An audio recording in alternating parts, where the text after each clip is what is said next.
Today we are playing in our orchard. We want to transform this pretty sad orchard that we inherited into an abundant and beautiful food forest. So we've put some measures in place already. We've planted a few understory plants and a few ground covers, but today we are going to continue that. Last week we planted some wild thyme, which is like a carpet thyme, but we've dug out some of our strawberry plants that didn't do too well in the place that I had them. I think it was because all the slater bugs ate the fruit. So I'm going to use that spot for something else this winter, and we're going to put the strawberry plants in here, and hopefully they will be able to drown out some of the weeds we have in here. But to prepare this area today, we're going to slash the bracken. The bracken shows us that we've got a nitrogen deficiency, and it should disappear once that is rectified. A few ways you can improve it is by planting nitrogen rich plants like clover, which we've done, tagasaskis, which we've done. We've planted comfrey, which mines up minerals, which we've done, and pigeon peas, which didn't grow. I think they got eaten by the chickens, but next spring I will plant some out that I've grown up.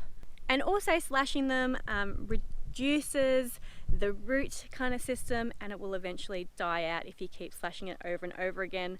We don't want to use chemicals on them. There are products that you can use that will kill them, but it will also kill our soil and the soil life that we are trying to build up in here, because it's pretty disgusting soil. And this is the soil that we're working with. It is sandy and silty and clay in spots as well, so it changes pretty drastically. This is very silty, doesn't really have much life in it.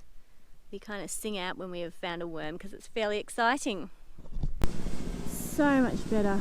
All the bracken's gone, and hopefully we can regenerate this soil. Another thing that we're doing today is planting out these potatoes. Now, this is not something I'd usually recommend. These are store-bought potatoes, but we get them in our produce bins that we collect each week. We collect 3,500 litres of food waste from one local supermarket in our area, and there are 5 major supermarkets with a few smaller greengrocers too. So there is a heap of food waste, and we try and reuse it where possible. So we feed out all the scraps to our chickens and pigs, and we plant some things like garlic and sweet potato and ginger, but we don't want these potatoes popping up everywhere, and the animals really shouldn't be eating them because it can make them sick. So we've decided that we are going to use these to break up our clay soils here. And so yes, it's not something I'd recommend doing, planting store-bought potatoes. If you were to grow potatoes to eat, it can introduce diseases into your soil. But because I don't want these to be composted and pop up all through my veggie patch where I don't want them, we thought we'll just plant them in the orchard along the fence line. We don't want them to disturb the roots of our plants, because if you dig them up, that's what can happen, and that's not the purpose of a food forest. So we thought along the fence line here, on the other side of the laneway, we're going to plant a 1 metre row, and we're going to see if it improves our soil at all by breaking it up. And if we get a harvest, we get a harvest. If we don't, deal. It's also the wrong time of year to be planting them. We should be planting them in August in Australia, in the southern parts of Australia, and it is May, so they may not survive the winter, but if they do, great. If not, it's just an experiment and another way to get rid of these guys and hopefully add some organic matter back into the soil. We had a mini win in the orchard. These are the potatoes we planted in the hollows of the swales, and even though we had a really dry hot summer, we still had a lot of potatoes. Yes, they are small, but there's a lot of them there. So these are the berms of our mini swales, just to slow down the water on our steep slope. And we filled them up with rotted down hay, and we planted potatoes in here. Now these potatoes are a black potato, and so they're a little bit harder to see, but that is one of the potatoes that grew in here. And so basically we're just going to spread them out today and dig a few more mini swales. and plant these potatoes that we grew. So these are a black Congo. They're pretty cool. Or maybe purple Congo, I think they're called, but they're purple all the way through. They're a really lovely potato. In the berm of the swale, I'm just planting my potatoes.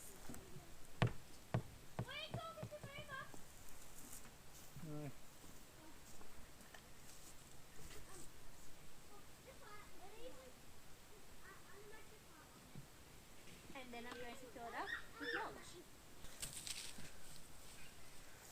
We're doing everything we can to improve the soil on our farm and using all the resources that we get, and of course free is better. And so one of those free resources are these leaves that we get from the supermarket for free. We're going to mulch with them. Obviously it's not going to make a heap of soil, it's going to rot down quite quickly, but at least it can feed the tree, hold in moisture, and start promoting all the soil life that we want, encouraging worms and other microbes. On top of this will go the newspaper and some hay.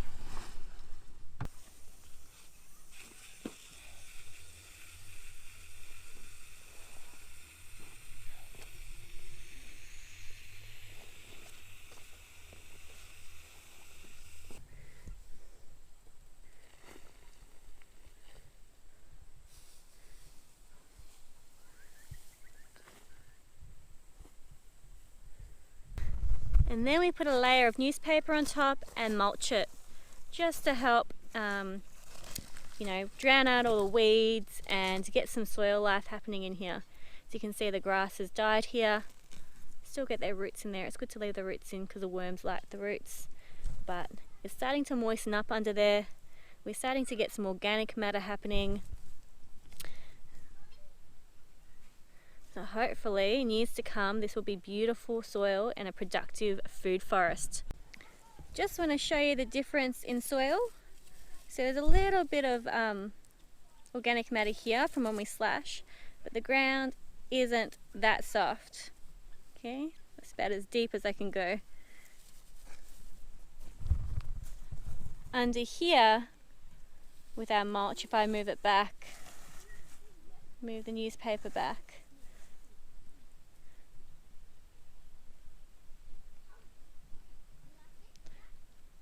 I've done nothing here except add a layer of mulch, and you can see that's much easier to dig. That's what we're hoping to have through all our gardens. Hi. Today we found this frog over up at the hay pile. He's massive and he done away on my dad. A big one. Pretty big for a little frog. And where are you going to put him now? We're going to put him down there with a little bit of water. Cool. It's a really slow process doing this, improving the soil. It requires a lot of patience, which I don't always have. And especially when you're working with so much land and so much growing space, we've extended our growing space really quickly. Maybe we should have done it slower so we could just make the soil perfect bit by bit. But we're just trying to use all the resources we can get to make it beautiful here. Tonight we're picking up some rotten hay, which isn't free, but it's really cheap. It's $3 a bale, which is pretty good for this time of year. And considering we've had such a drought. So we'll get some of that. We'll put it on our monster veggie patch tomorrow. And maybe some more in the orchard. We'll see how we go. We had a little bit of rotten hay on the property already, and we're looking at getting a commercial mulcher so we can get our own wood chips and make our own back to Eden garden method with that, using the trees on our property, because purchasing mulch or wood chips is really expensive, and by the time we buy a couple of loads to make the garden beds, then we might as well just pay off a wood chipper. We think it's more economical, especially because we want to be doing this for years and years and continually adding to our soil and our land. These are the worms from our worm farm, and we're just putting a small handful under each tree.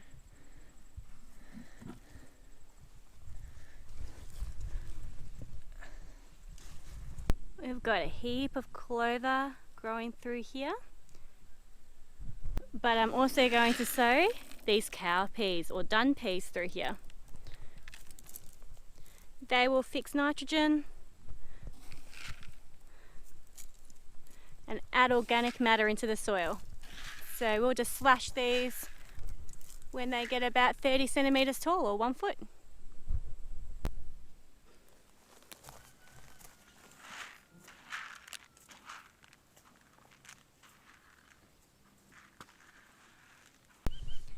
Around the fruit trees that have had the hay that's rotted down, we're going to plant some strawberry plants to act as a ground cover and suppress any weeds that want to try and get back up.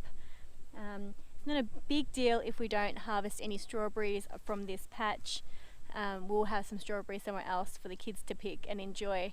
But anything that we do get will be a bonus, and hopefully they like the conditions here, and hopefully they can work in a relationship together to suppress the weeds, keep the moisture in, and act as a little bit of a ground cover here.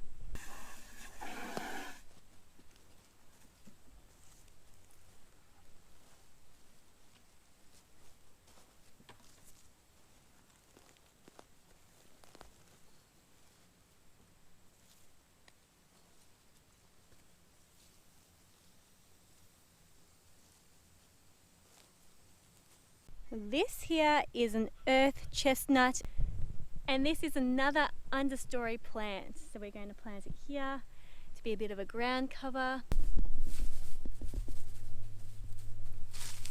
Next, we're planting these wormwood trees. There are 2 types, or I'm sure there's more than 2 types, but there's 2 sorts of wormwood that we have on our farm.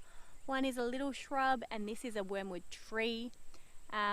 So we'll be using this for our animals to treat them for parasites, and we'll use them in chickens' nesting boxes to deter mites and fleas.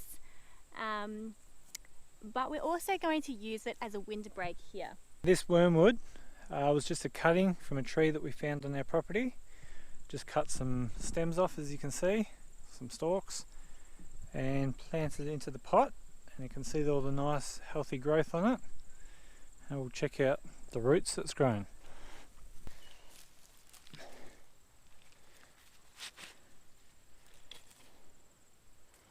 Oh wow, it's already made it all the way to the bottom.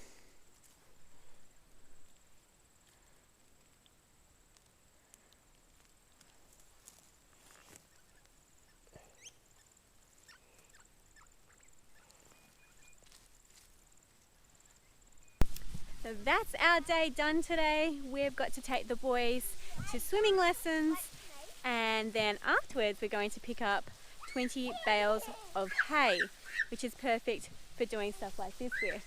So we're going to use it in our monster veggie patch to create beautiful soil over the winter, ready for spring. I can't wait. But how much better does the orchard look? We've only done this bottom bit, but the bracken is gone. We've got an understory planted. We've got quite a few things planted.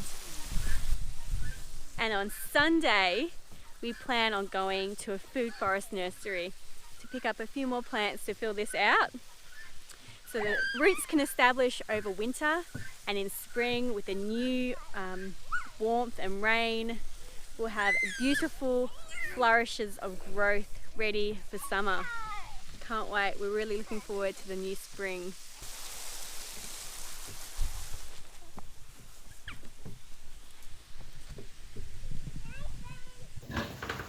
So we came back from picking up the hay, and as we're driving down the driveway, I'm like, oh, I think there's a pig with the sheep. And Millie escaped, so we're just trying to get her back in, but it's proving a nightmare because these sheep keep going into a pen, and Millie is quite shy, so she's a bit scared to come back in because of all the sheep. Get on! Get on! Pig, pig, pig! Don't go until I say. Pig, pig, pig! Get on! Pig, pig, pig! Don't go. Pig, pig, pig. Come on. Pig, pig, pig. Pig, pig, pig. Go. Good boy. Now what? Now give me a bread roll, please. Pig, pig, pig. Come on. Uh-oh, she's come around. Yeah, Eugene. Eugene. Pig, pig, pig. Come, Millie. I'm just going to knock your face down. Sarah, get up. Stand here. Let the shake out. Open the door. Open the door. Nope. Yeah. Pig, pig, pig. Come on. Come on, follow. I don't want to have to push you. Come on. Get back there. I'm running out of bread. I've got another roll. Pig, pig.